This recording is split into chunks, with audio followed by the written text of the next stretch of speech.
भाऊबीजे दिवशी भावांच्या स्वागतासाठी बहिणींनी अशी जोरदार तयारी केली होती.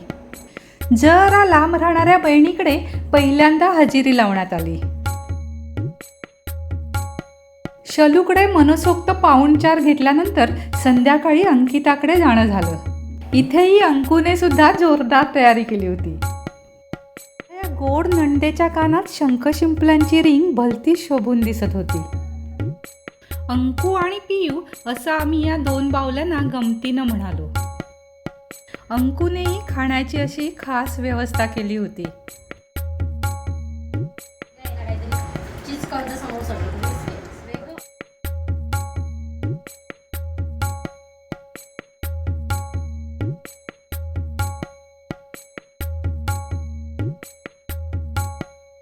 अंकुकडची भाऊबीज अशी खेळीमेळीत छान झाली आणि पियूकडे म्हणजे प्रियांकाकडे येणं झालं. भाऊबीजेनिमित्त पियूनेही इडली सांबारचा छान बेत केला होता आणि भाची बरोबरच्या लढीवाळ सहवासात वेळ कसा गेला ते कळलंच नाही.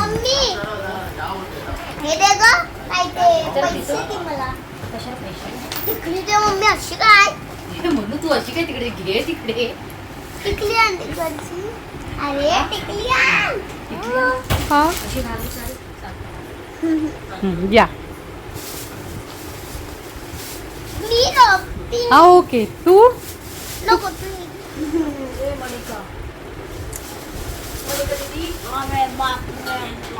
आले आले. अरे बाप रे बाप जिंकली. पण तू जिंकली ना. हा कुठे लावायचा बघूया. लाव बघूया कुठेही.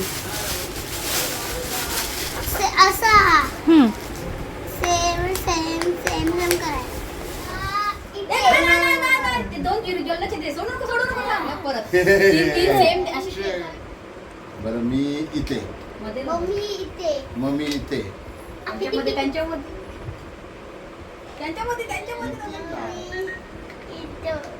मम्मी इथे.